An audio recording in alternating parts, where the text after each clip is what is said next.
നമസ്കാരം. മലയാളി വാർത്ത ഇൻസൈഡിലേക്ക് സ്വാഗതം. ഇറാനിൽ ഇന്നലെ കണ്ണീർ മഴയായിരുന്നുവെങ്കിൽ അമേരിക്കയിൽ ഇന്നലെ വമ്പൻ ആഘോഷമായിരുന്നു. കടൽ തീരങ്ങളിൽ ആടി ഉല്ലസിച്ച് ആർപ്പുവിളികളോടെ പാടി ഡാൻസ് കളിച്ച് മദ്യപിച്ച് അങ്ങനെ ഉത്സാഹഭരിതമായിരുന്നു അമേരിക്കയിൽ. 250ാം സ്വതന്ത്രദിനാഘോഷമാണ് അമേരിക്കയിൽ ഇന്നലെ കൊണ്ടാടിയത്. മറുവശത്ത് ഇറാനിൽ കൂട്ടക്കരച്ചിലും. ഇതിനിടയിൽ തന്നെ അമേരിക്കൻ പ്രസിഡന്റിന്റെ പരിഹാസവും വരികയാണ്. 4 ദശകത്തോളം ഇറാൻ ഭരിച്ച മുൻ പരമോന്നത നേതാവ് അയത്തുള്ള അലി ഖമനേയിക്ക് അന്ത്യാഭിവാദ്യം അർപ്പിക്കാൻ ടെഹ്റാനിലേക്ക് വൻ ജനപ്രവാഹം തന്നെയാണ് എത്തിയത്. കറുപ്പണിഞ്ഞ് ഇറാൻ പതാക പുതച്ചെത്തിയ 10,000ങ്ങൾ ഖമനേയിയുടെ ചിത്രം ഉയർത്തിപ്പിടിച്ച് വിലപിച്ചു. എന്നാൽ വിലാപയാത്ര തുടരുന്നതിനിടെ പ്രകോപനപരമായ പ്രസ്താവനയുമായി US പ്രസിഡന്റ് ട്രംപ് രംഗത്തു വരികയാണ്. സംസ്കാര ചടങ്ങുകൾക്കായി ഒത്തുകൂടിയ ഇറാന്റെ അവശേഷിക്കുന്ന മുഴുവൻ ഭരണ നേതൃത്വത്തെയും ഇല്ലാതെയാക്കാൻ അമേരിക്കയ്ക്ക് സാധിക്കുമെന്നാണ് ട്രംപിന്റെ പുതിയ അവകാശവാദം. ആക്സിയോസിന് നൽകിയ അഭിമുഖത്തിലാണ് ട്രംപ് ഈ വിവാദ പരാമർശം നടത്തിയത്. എന്നാൽ ചർച്ചകൾ നടത്താൻ ഇറാനിൽ പിന്നീട് ആരും അവശേഷിക്കില്ലെന്നതിനാൽ താൻ അതിന് മുതിരുന്നില്ലെന്നാണ് ട്രംപ് കൂട്ടിച്ചേർത്തത്. അവരെല്ലാം അവിടെയുണ്ട്, പക്ഷെ ഞങ്ങളത് ചെയ്യില്ല. ഇറാൻ ഭരണകൂടം ഒന്നടങ്കം ഖമനേയിയുടെ വിലാപയാത്രയിൽ പങ്കെടുക്കാൻ എത്തിയിട്ടുണ്ടെന്നും അവരെ ഒന്നിച്ച് ലക്ഷ്യമിടുന്നത് എളുപ്പമാണെന്നുമാണ് ട്രംപ് ചൂണ്ടിക്കാട്ടിയത്. അവരെല്ലാം അവിടെ ഒത്തുകൂടിയിട്ടുണ്ട്. ഒറ്റവെടി നമുക്ക് അവരെ എല്ലാം അവിടെ നിന്ന് പുറത്താക്കാം. പക്ഷെ ഞങ്ങളത് ചെയ്യാൻ പോകുന്നില്ല. കാരണം അങ്ങനെ ചെയ്താൽ പിന്നീട് ഞങ്ങൾക്ക് ചർച്ചകൾ നടത്താൻ ആരും ഉണ്ടാകില്ല. അവർ ഇപ്പോൾ ഒരു കരാറിലെത്താൻ വേണ്ടി യാചിക്കുകയാണ്, ട്രംപ് പറഞ്ഞു.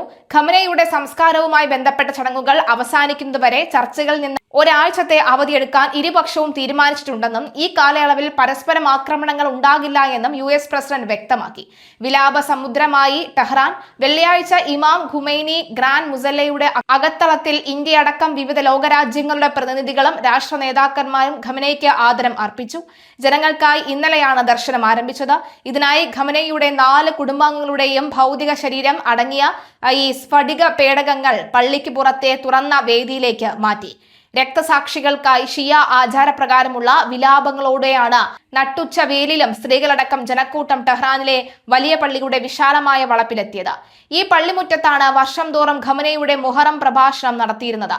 ഷിയ സമൂഹത്തിന്റെ ആത്മീയ നേതാവ് കൂടിയായിരുന്നു ഖമനേയി.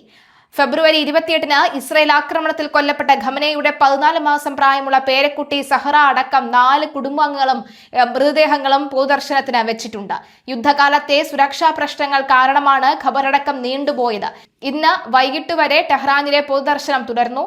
നാളെ ടെഹ്റാനിൽ നിന്ന് വിലാപയാത്രയോടെ ഷിയ മതപഠന കേന്ദ്രമായ ഖൂമിലേക്ക് കൊണ്ടുപോകും. ബുധനാഴ്ച ഷിയ പുണ്യസ്ഥലങ്ങളായ ഇറാഖിലെ നജിഫയിലും കർബലയിലും എത്തിക്കും. വ്യാഴാഴ്ച ഖമനേയിയുടെ ജന്മദേശമായ മഷ്ഹദിലാണ് ഖബറടക്കം.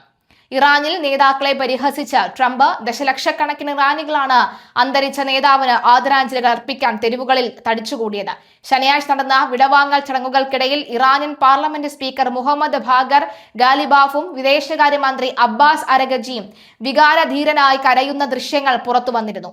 ജനങ്ങൾ ഖമനേയിയെ വെറുക്കുകയാണെന്നാണ് താൻ കരുതിയതെന്നും വിലാപയാത്രയിലെ ഈ കണ്ണുനീർ കണ്ട് താൻ അത്ഭുതപ്പെടുകയാണെന്നും ട്രംപ് പറഞ്ഞു.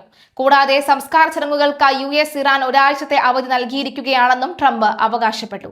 ഞങ്ങൾ വെനസ്വേലയിലെ ഒരൊറ്റ ദിവസം കൊണ്ട് തോൽപ്പിച്ചു. ഇറാനെയും ഞങ്ങൾ തോൽപ്പിച്ചു.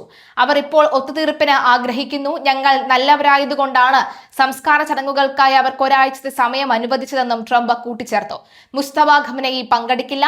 കനത്ത സുരക്ഷാ ഭീഷണിയെ തുടർന്നാണ് ഇറാന്റെ പുതിയ പരമോന്നത നേതാവും അലി ഖമനേയിയുടെ മകനുമായ മുസ്തഫ ഖമനേയി പിതാവിന്റെ സംസ്കാര ചടങ്ങുകളിൽ പങ്കെടുക്കില്ലെന്ന റിപ്പോർട്ടുകൾ പുറത്തുവന്നത്.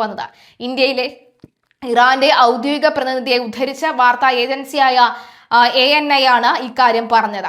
അയത്തുള്ള ഹക്കീം ഇലാഹിയുടെ പ്രസ്താവന പ്രകാരം ഇസ്രയേലിൽ നിന്നുള്ള നേരിട്ടുള്ള വധഭീഷണികളും കടുത്ത നിരീക്ഷണ സംവിധാനങ്ങളും നിലനിൽക്കുന്ന സാഹചര്യത്തിൽ മുസ്തഫ ഖമനേയി പൊതുവേദിയിൽ പ്രത്യക്ഷപ്പെടുന്നത് അതീവ അപകടകരമാണെന്നാണ് സുരക്ഷാ ഏജൻസികൾ വിലയിരുത്തിയിട്ടുള്ളത്. പിതാവിന്റെ വിലാപയാത്രയിൽ പങ്കെടുക്കാൻ അദ്ദേഹം ആഗ്രഹിച്ചിരുന്നെങ്കിലും സുരക്ഷാ മുൻകരുതലുകളുടെ ഭാഗമായി ചടങ്ങുകളിൽ നിന്ന് മാറി നിൽക്കാൻ പുതിയ നേതൃത്വം നിർബന്ധിതനാവുകയായിരുന്നു. അതേസമയം ലോകത്തിലെ ഏറ്റവും ശക്തമായ ജനാധിപത്യ രാജ്യങ്ങളിലൊന്നായ അമേരിക്ക തങ്ങളുടെ തങ്ങളുടെ സ്വാതന്ത്ര്യത്തിന്റെ 250-ാം വാർഷികം ചരിത്രത്തിലെ ഏറ്റവും വലിയ ആഘോഷങ്ങളോടുകൂടിയാണ് കൊണ്ടാടുന്നത്. 1776 ജൂലൈ 4 ബ്രിട്ടീഷ് ഭരണത്തിൽ നിന്ന് സ്വാതന്ത്ര്യം പ്രഖ്യാപിച്ചതിന്റെ ഓർമ്മപ്പെടുത്തലായ ഈ സുപ്രധാന നാഴികക്കല്ല് സെമിക്വൻസെന്റീനിയൽ എന്നാണ് ഔദ്യോഗികമായി അറിയപ്പെടുന്നത്. രാജ്യത്ത് 50 സംസ്ഥാനങ്ങളിലും വൻ വിപുലമായ പരിപാടികൾ തന്നെയാണ് അരങ്ങേറിയത്.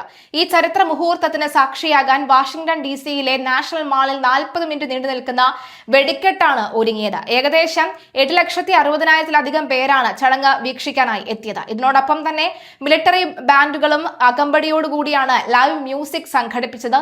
ഇതിനോടൊപ്പം US ക്യാപിറ്റോൾ മുതൽ വാഷിംഗ്ടൺ മോണ്യുമെന്റ് വരെ നീളുന്ന നാഷണൽ മാളിൽ 16 മിനിറ്റ് നീണ്ടു നിൽക്കുന്ന ഭീമാകാരമായ the ring of fire American state fair രേഖയും തകർത്തെറിഞ്ഞു. അമേരിക്കയിലെ 56 സംസ്ഥാനങ്ങളുടെയും ടെറിട്ടറികളുടെയും സംസ്കാരവും ഭക്ഷണവും പാരമ്പര്യവും വിളിച്ചോതുന്നതായിരുന്നു ഈ പ്രദർശനം.